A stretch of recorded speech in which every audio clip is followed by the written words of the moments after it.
Welcome to the Honest Dog Breeder Podcast with me, your host, Julie Swan, where each week we dive in to discuss all things dog breeding so you can build a breeding business you love, producing dogs that fulfill their owners' dreams.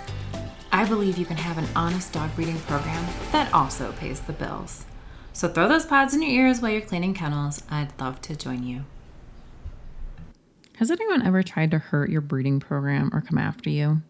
Maybe they make a snide comment about your program or one of your breeding practices. One of the breeders I work with has built a nice Instagram following. She has beautiful dogs and has been moving forward in breeding her dog, who is 14 months. She made the announcement on her Instagram that she was planning on breeding, and a trainer went in her comments and began to ask questions about when her dog was born. And this trainer claimed that, without a doubt, she was indeed a backyard breeder, because she couldn't have done hips until she was 2 years old. The breeder tried to explain that she had used preliminary testing and that her dog had passed with flying colors, but the trainer wanted nothing to do with it. It wasn't open for discussion. The trainer made her statement and claimed that she had to say something because it was saving dogs from being in shelters. Ugh. Okay, so first off, let's break that apart. There is rarely a variance in hip results from prelims to permanent score at 2 years. You can even use Penn Hip, which states their test is accurate at 4 months of age. It will definitely get you the information you need to know to determine whether or not your dog has the quality of hips to breed.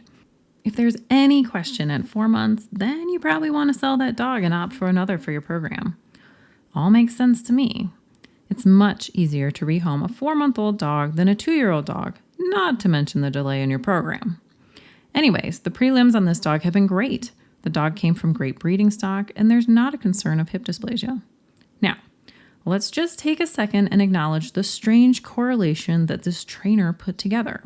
Somehow, she decided that breeding a dog at 14 months meant that she didn't test for hips, which meant that her puppies would end up in shelters. What? Does that even make sense? These things aren't even remotely related. They're a bunch of garbage spewed about breeders that doesn't include facts. It doesn't even include discussion. For some reason, many people have drawn random lines in the sand, picking random criteria on one side or the other, and determining a breeder is either all good or all bad. Okay, so we know this is untrue and frustrating, which we could ignore because it's ridiculous, except for the fact that it's posted publicly on your Instagram. So what do? You have a few options, but the situation will dictate what will be the best option for you. We first need to decide, is it a discussion, debate, or judgment? There are a lot of keyboard warriors out there. You know who I'm talking about. Joe Blow, sitting in his mom's basement, eating chips, getting exercise only when walking between the fridge and the couch. That's the guy writing nasties on Instagram feeds and often looking to poke at people just to have something to do. These are the kind of people who glance at the headlines and think they know what's going on in the world.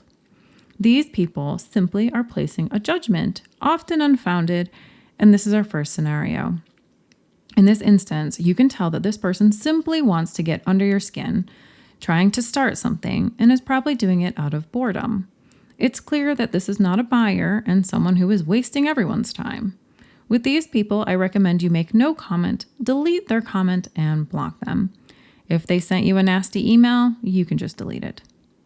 A good example of this is the comments I get from time to time on my Honest Dog Breeder Instagram, where people tell me that I am the scum of the earth because I'm a dog breeder, and that I'm personally responsible for dogs in shelters and the overpopulation of oops litters, apparently. In the beginning, when I was a little gung-ho and naive, I would engage with these people, thinking that I could open up their minds to the truth. Most breeders adore their puppies and dogs, taking excellent care of them and continuing to support their buyers. Well, it was a good waste of time. These people are often brainwashed into a simple way of thinking that is black and white, good or bad. All dog breeders are bad, in this case. A mark of someone who hasn't thought through a problem is when they state a problem but can't explain to you why that problem exists. Most problems in the world are solved. Why? Because solving problems makes money most of the time. So if a problem continues to exist, that means the problem is complicated to solve or there is a benefit to the problem existing, often both. If you can only state the problem and not the source of the problem or why it exists, and you're not willing to talk about it, then it's not a conversation worth having. For example, many of these people won't be able to tell you where these dogs at shelters came from. With a quick stroll down the aisles of the shelters, you can see the majority of dogs in those shelters are not dogs from breeders. A lot of times we can't even figure out what they are from their appearance alone. Doesn't take a rocket science to figure that most of these dogs aren't from breeders. Yet there are those people who will still jump into the comments and be that guy. I wonder what it's like to have so much free time that you can spend it on other people's feeds, people you don't know, don't care to know, just to start problems. It doesn't make sense to me. That also goes for breeders who bash other breeders. You know what I see when I see a breeder bash another breeder, judging them or criticizing them? I see an insecure breeder. That breeder is in such a low place in their mind and heart that they feel bringing other breeders down to make them feel better is their only option for relief from their own insecurity and pain. Yet bringing others down to make yourself feel less like a failure is not a good look. And it's not going to give you any sort of lasting results, nor make your program any better off. There's enough crap for breeders out there to deal with. Don't make it worse. If you find yourself inclined to bash another breeder, then ask yourself, what story are you working with inside your own head that makes you feel insecure? Do they appear more successful with their marketing? Instead of judging them for something, why not get curious and try to see what they're doing that's working better than what you're doing? Anyways, sorry. It just breaks my heart to see other breeders bringing each other down. It's completely unnecessary. The goal is always to be better with yourself and your own program. If you focus on your program, your goals, your dogs, your buyers, that's where you need to put your energy. Okay, so back to people messaging unnecessary comments on your feed. If you've determined them to just be judgmental comments, comments that prove they aren't open to discussion, then you can just delete the comments and block the person. However, if they are people that seem curious and want to know more, you can then explain in a quick reply why you're doing what you're doing. If they ask why you are planning to breed prior to 2 years of age, you can explain how the preliminary testing is quite useful and that your research suggests that dogs recover more easily when bred younger, making the process more comfortable and smooth for the dog overall. If they look like they're trying to be sweet, but then trap you in a conversation, then you can determine they aren't actually curious, they're just trying to corner you. So I move to blocking and deleting comments. This might seem lame or like you're trying to hide something, but the truth is those comments ruin the experience of the people that are following you to engage in your community and dogs. Ultimately, their comments don't help anyone, and since they aren't willing to discuss, they just need to be removed. What if they are willing to discuss, or maybe they're concerned, confused, or eager to know more? If they really want to know more, then take the conversation to the DMs or, dare I say, a phone call. People are really afraid to be the problem. They want to do the right thing. They want to be considered a good person. This means that when buying from a breeder, they want it to be right. They want to be supporting a good breeder. They don't want to be supporting puppy mills or breeders who simply don't care. They might be getting flack from their friends or family for wanting to buy from a breeder instead of going to a shelter or rescue. These people might come across as interrogators, but really, they're curious and want to cover their bases. Some of these people can turn into your most amazing buyers and eventual owners. How will you know them apart? Well, when they ask a question, it will be open-ended. Instead of them saying all good breeders wait until 2 years of age, they'll say, I thought it was important to wait until 2 years of age. This is them providing you an opportunity to change their mind or to educate them on your decision-making process. Next, it takes confidence. One thing I come back to stressing frequently is that you need confidence in the decision you're making. How do you get that confidence? It can come from a lot of places, but mainly you yourself have to take the time to be mentally on board with the idea. You have to go through the pros and cons of the decision, and you have to make up your mind on what's right for you. I'm sorry to say, but you can't just take anyone's word as truth. That's the equivalent of telling your kids they have to do something because you say so. That's not an acceptable way to make decisions. You need to weigh the decision out and make the right one for you and your breeding program. I know this seems crazy because I teach dog breeders like yourself how to do things, But really, there is no one way to do all this stuff. My goal in teaching you is to show you the options and help you choose which path is right for you. All breeding programs are different. The confidence comes from believing in what you're doing because you've molded over and made the decision, believing in that direction. When you know why you're doing something and you believe in it, you're untouchable. When people ask you questions, then you'll realize that they just don't understand what they're talking about. It won't get under your skin because you're confident in what you're doing.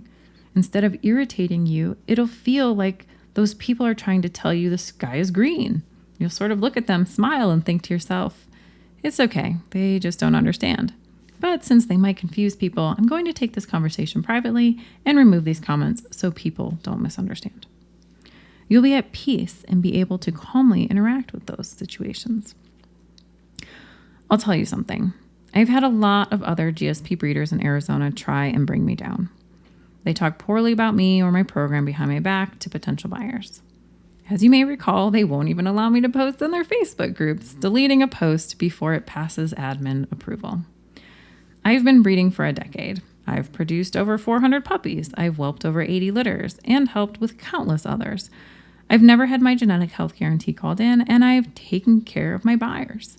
I'm not a puppy mill, not a backyard breeder, and I don't bash other breeders. What they don't like about me is my success. When it comes to deciding where to put your energy, you could channel it back to those breeders who try bringing you down, or those trainers claiming you're something that you're not. You could put your energy there, but it would be wasted. Why not use that energy for good? Why not channel your energy into making your breeding business even better? Imagine two scenarios. In scenario one, a trainer bashes you. She says you're a backyard breeder because you're breeding your beautiful, healthy, clear, and expensive dog at 14 months. You could go Google that trainer. You could read all her reviews and judge her for people leaving a 4-star review because she was late to an appointment or because she didn't use treats. Or you could write a blog post on your website explaining how we have the tools to evaluate hips at an earlier age and how you've incorporated that into your breeding program to help you evaluate breeding dogs at a younger age, allowing you to rehome them earlier if they aren't a fit to breed, but also allowing you to breed them at a younger age, which is optimal for fertility and recovery. How will you feel after those two scenarios? After you Google the trainer, your blood pressure is up, you feel like calling your mom and telling her all about how this girl was so rude and that she's not perfect herself, and ugh, doesn't that just feel yucky? After you write your blog post, improve your website and SEO, now doesn't that feel good? Remove yourself from the madness. Don't engage and waste your precious time and energy. Spend that energy on something that will propel you and your business forward. And if you aren't sure why you're doing something in your program, then go research it, learn, be better. The whole reason I created the Dog Breeder Society, my educational community for dog breeders, was to give you exactly that, a place to learn all the things you need to learn and consider to make the decisions you need to make. I share my experiences and the experiences of others to help you see options and opportunities. Speaking of websites, did you know I offer a website cohort where we get together as a small group and build your website together over 7 weeks? It's the perfect way to easily build or refresh your website in under 8 weeks. During the cohort, I give you a bunch of templates and options for building your website. I'll help you organize the website for ease of navigation, customized to your breeding program. I'll even help you set up email newsletter integration and Google Analytics so you can capture leads and learn how people are finding you. If you'd like to learn more, check out honestdogbreeder.com/website cohort. Thank you for joining me for another episode of the Honest Dog Breeder podcast with me, your host, Julie Swan. Thank you for taking time out of your busy day to hang out with me. I enjoy every minute of it, and I can't wait to see you in the next episode.